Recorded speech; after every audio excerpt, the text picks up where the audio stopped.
여러분 안녕하십니까? CJB 아침 뉴스입니다. 말도 많고 탈도 많던 충주 무술공원의 라이트월드. 이번에는 행정소송을 벌인다고 합니다. 충주시가 노아의 방주 사업을 사실상 불허해서인데 대놓고 말은 못해도 충주시는 정말 후회 막급일 겁니다. 장원석 기자의 보도입니다. 충주시는 라이트월드 측에 300억 원 규모의 노아의 방주 투자자 모집을 중단하라는 공문을 보냈습니다. 종교 편향적 연구 시설물은 공공용지 활용 목적에 부적합하다는 판단에 따른 겁니다. 업체 측이 제시한 기부 체납 방식도 법적으로 하자가 있다는 입장입니다. 임대받은 재산에는 연구원 청물이 안 되고 그거를 예외적으로 허용하는 기부 체납이라는 규정이 있어도 노아의 방주 사업은 그런 가능성이 없다고 판단했기 때문에 최근 수백 명이 참가한 투자 설명회까지 연 업체 측은 강하게 반발합니다. 기존 사업 계획에 포함돼 있고 관광 활성화를 위한 불가피한 결정이라며 행정소송도 불사하겠다는 입장입니다. 충주시는 법적으로 불가능한 상업시설의 재임대 등 불법으로 임대 분양 홍보를 하고 있다며 이 또한 중단을 요구했습니다. 이런 가운데 충주시가 뜨거운 감자가 된 라이트월드의 정리수순에 들어간 것이 아니냐는 관측도 나오고 있습니다. 충주시는 현재 라이트월드 관련 투자자 모집이 계속될 경우 법적 조치에 나서겠다고 밝혔습니다. CJB 뉴스 장원석입니다.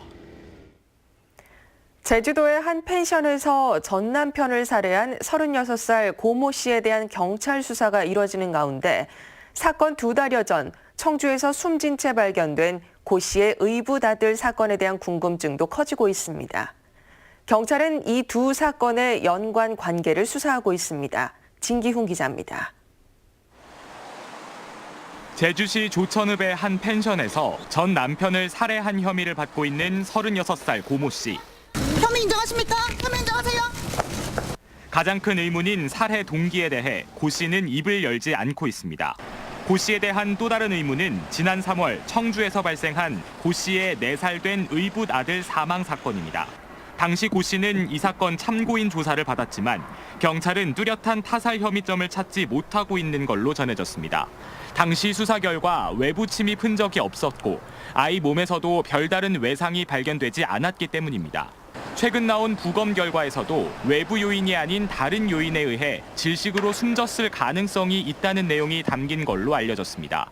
이런 가운데 경찰은 제주에서 일어난 전 남편 살해 사건과 의붓아들 사망 사건의 연관성을 수사하고 있습니다. 전 남편 살해 동기는 물론 의붓아들의 정확한 사망 원인까지 수사선상에 오른 가운데 경찰 수사 결과에 관심이 모아지고 있습니다. CJB 뉴스 진기훈입니다. 네, 다음 뉴스입니다. 대학생이나 젊은 층을 중심으로 편의점에서 간단하게 식사를 해결할 수 있는 도시락이 큰 인기를 끌고 있죠. 식약처가 편의점 도시락의 나트륨 함량을 조사했는데 WTO의 하루 권장량을 넘기는 제품도 있었습니다. 김기수 기자가 취재했습니다. 편의점에서 흔히 볼 수 있는 간편식 도시락입니다. 여러 가지 반찬도 있고 전자레인지에 돌리기만 하면 편하게 먹을 수 있어 대학생이나 자취생 등 젊은 층에서 인기가 높습니다. 일주일에 한 4-5번 정도 먹는데 아무래도 그냥 간편하게 먹을 수 있다 보니까 자주 먹게 되는 것 같아요. 이제 7-8천 원대 가격대에 먹게 되면은 좀 한정적으로 정해져 있는데 편의점 도시락에는 여러 가지 음식들이 섞여 있으니까 식품의약품안전처가 편의점 도시락과 도시락 전문 업체 63개 제품에 대해 나트륨 함량을 조사했습니다. 편의점 도시락의 나트륨 함량은 평균 1334mg으로 일반 도시락 업체보다 1.6배 이상 높았습니다. 세계보건기구 하루 권장량의 67%에 달하는데 나트륨 함량이 가장 높은 제품은 단 한 끼 식사로도 하루 권장량을 넘기기도 했습니다. 문제는 20, 30대에 과도한 나트륨 섭취가 이어지면 각종 성인병이 더 일찍 찾아올 수 있다는 겁니다. 이렇게 짠 걸 많이 드시는 분들은 결국적으로 아까 비만이 되기 때문에 거기에 대한 여러 가지 합병증이 생기게 되고 뇌졸중이라든가 심근경색 또는 협심증 같은 질환이 발생할 수 있기 때문에 저렴하고 손쉽게 접할 수 있어 젊은 층에게 호응을 얻고 있는 간편식 도시락. 하지만 높은 나트륨 함량으로 소비자의 건강을 위협하고 있습니다. CJB 뉴스 김기수입니다. 청주 곳곳에 아파트 미분양이 많이 발생하고 있는데요. 그 주요 원인이 특정 면적대의 편중 분양 때문이란 지적이 나오고 있습니다. 소비자들의 다양한 주택 수요 욕구를 헤아리지 않고 과거의 관행을 답습하다 보니 수요와 공급 간 불균형이 발생했다는 겁니다. 조상우 기자입니다. 현재 청주에 건축 중인 아파트는 모두 14,000여 세대에 이릅니다. 이 가운데 수요층이 가장 두터운 전용 면적 60에서 85제곱미터가 차지하는 비중은 무려 90%에 이릅니다. 청주 미분양은 여기서 시작됩니다. 60제곱미터 이하는 460세대 공급에 미분양은 14개에 불과한데 60에서 85제곱미터는 12,000여 세대 공급에 미분양률이 13.6%로 청주 전체 미분양의 대부분을 차지하고 있습니다. 85제곱미터 초과 중대형은 미분양 물량이 거의 없는 상황입니다. 소비자들의 다양한 주택 수요 욕구를 반영하지 않고 과거의 관행대로 특정 면적대를 편중 분양한 결과입니다. 조금 이제 큰 평수를 생각을 해서 이제 자녀도 커가지면 또 이제 큰 방을 또 이제 갖기를 원하고 하니까 그런 것 때문이라도 이제 좀 넓은 공간 그런 부분도 있고. 주택 공급의 불균형은 심각한 결과를 초래하고 있습니다. 청주 미분양 문제가 장기간 부각되면서 거래는 위축되고 주택 가격은 계속 떨어지는 악순환에 빠졌습니다. 반대로 중대형이 필요한 수요자는 분양권을 사는데 수백만 원에서 많게는 3천만 원까지 웃돈을 줘야 하는 상황이 벌어지고 있습니다. 다양한 그 선호 계층이 존재하고 있거든요. 따라서 뭐 중대형이라든가 아니면 또 좀 아주 작은 평형에 대한 수요를 반영할 수 있는 그런 적절한 또 치밀한 주택 공급 계획을 수립하고 지역 주택 시장이 다양한 양상으로 나타나고 있는 만큼 이에 대한 대책도 복합적인 처방이 필요해졌습니다. CJB 뉴스 조상우입니다. 충북교육청이 청주 가경초등학교의 통폐합을 추진하면서 학부모들이 반발하고 있습니다. 도교육청은 개발이 추진되고 있는 서현지구에 가칭 서현 2초등학교를 신설하고 가경초 학생 281명을 인근 경산초등학교와 계신초등학교, 서현 2초등학교로 분산 배치하는 계획을 세웠습니다. 이에 대해 학부모들은 학교 신설을 위해 가경초등학교가 희생당하는 꼴이라며 대책위를 구성해 반대 활동에 나서겠다고 밝혔습니다. 산림 관련 퇴직 공무원과 임업 분야 종사자들로 구성된 충북 이무회가 청주시의 구룡공원 일부 매입 계획을 철회하고 민간 개발이 불가능한 공원 매입에 나설 것을 촉구했습니다.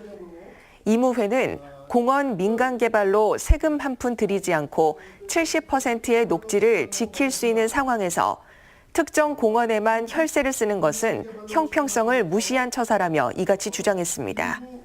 이어 시 전체를 아우를 수 있는 현실적인 대안을 마련하고 민간 개발을 할 수 없는 공원들도 중요하다는 것을 명심해야 한다고 밝혔습니다. 네, 문재인 정부의 가장 큰 관심 사항, 바로 일자리 창출입니다. 정부가 전국 자치단체를 대상으로 일자리 정책 추진 상황을 평가했는데요. 충청북도가 종합 대상인 대통령상을 받았습니다. 홍우표 기자입니다. 지난해 SK 하이닉스는 청주 공장을 증설했습니다. 투자 금액만 20조. 당시 준공식에 참석한 문재인 대통령은 지역 발전에 견인차 역할을 할 것이란 기대를 숨기지 않았습니다. 지역의 역량과 SK 하이닉스의 기술이 만나 대한민국 산업의 역사를 새롭게 써나가기를 기대합니다. SK 하이닉스를 주축으로 민선 6기 들어 투자 유치 금액은 43조 7천억 원. 이를 통해 충청북도는 10만 명의 일자리를 만들어냈습니다. 고용률, 실업률 등 각종 경제지표 또한 안정적인 흐름을 보이고 있습니다. 충청북도가 정부가 평가한 2019 일자리 정책 추진 부문에서 종합 대상인 대통령상을 받게 된 이유입니다. 바이오 산업을 키우기 위한 충청북도의 일자리 창출 프로젝트는 지역 맞춤형 일자리 창출 우수 사업으로 선정돼 우수상인 장관상을 받는 겹경사를 맞았습니다. 시상식에 참석한 이시종 지사는 1등 경제 충북의 기적을 만들어가고 있다며 감격을 숨기지 않았습니다. 앞으로 그 강우 축의 중심이 되는 여러 가지 희망이나 기대 이런 것이 충북에 많은 기업들이 들어오고 일자리가 많이 창출된 그 원인이 아니었나 생각합니다. 한편 이낙연 총리는 전남지사 시절인 지난 2016년 일자리 종합대상을 받고 1년 만에 국무총리로 발탁됐습니다. 삼선광역단체장 마지막 임기를 수행하고 있는 이시종 지사의 정책 추진력이 중앙정부로부터 공인을 받았다는 점에서 의미가 남다를 수밖에 없습니다. CJB 뉴스 홍표입니다. 충북교육청이 미래학교의 모델이 될 가칭 단제고등학교 개교를 추진합니다. 가칭 단제고는 기숙형으로 한 학급당 12명씩 학년별 3학급으로 구성되며 국가교육과정은 절반만 이수하고 나머지는 자기주도 학습과 생태 감수성 교육 등 학교 자율에 맡길 계획입니다. 도교육청은 도의회와 교육부가 승인할 경우 오는 2022년 가칭 단제고를 개교할 예정입니다. 대한건설협회 충북도회는 충주공고 그리고 증평공고와 산학맞춤반 교육훈련 협약을 체결했습니다. 이번 협약은 교육 수료 후 현장 취업을 목적으로 하는 전문 교육훈련으로 졸업 예정자 50명을 대상으로 첫 위탁 교육을 한 뒤 향후 대상자를 확대해 나갈 계획입니다. 충북교원단체 총연합회는 충북교육청이 법의 노조인 전교조와 맺은 단체 협약에 대한 이행 실태 점검을 즉각 중단할 것을 요구했습니다. 교총은 이번 이행 실태 점검은 교원노조법 위반은 물론 강제성을 띠고 있어 학교 현장의 불만이 고조되고 있다고 주장했습니다.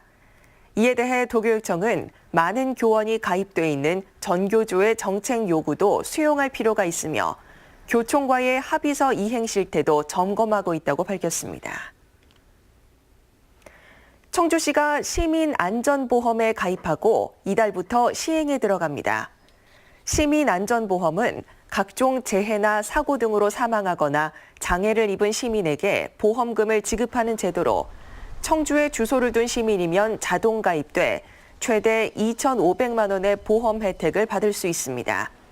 특히 청주가 아닌 다른 지역에서 사고를 당해도 보험금을 받을 수 있으며 다른 보험 가입 여부와 관계없이 중복 보상도 가능합니다. 옥천군이 신혼부부들에게 최고 500만 원까지 결혼정착금을 지원합니다. 군은 다음 달 이후 혼인신고를 한 신혼부부를 대상으로 1년 뒤에는 200만 원, 3년이 지나면 300만 원, 5년 안에 최대 500만 원의 결혼정착금을 지원하기로 했습니다. 또 국제 결혼도 국적 취득 후 신청이 가능합니다. 청주지방법원은 제천에서 누드 펜션을 운영한 50대 남성에 대한 항소심에서 검찰의 항소를 기각하고 원심과 같이 무죄를 선고했습니다. 피고인은 지난 2011년부터 6년여 동안 제천에서 무허가 누드 펜션을 차려놓고 나체주의 동호 회원들로부터 가입비와 연회비를 받으며 숙박을 제공한 혐의로 재판에 넘겨졌으나 1심 재판부는 경제적 이득을 취했다는 점을 인정할 증거가 없다며 무죄를 선고했습니다. 다음은 오늘 도내에서 열리는 행사를 안내해드립니다. 청주에서는 시립합창단 100년의 기억 공연이 오후 7시 30분 청주 아트홀에서 열립니다. 옥천에서는 지역균형발전 농어촌 역할 특강이 오후 2시 다목적 회관에서 있습니다. 영동에서는 환경미술협회 영동지회 회원전이 오는 8일까지 영동문화원에서 있습니다.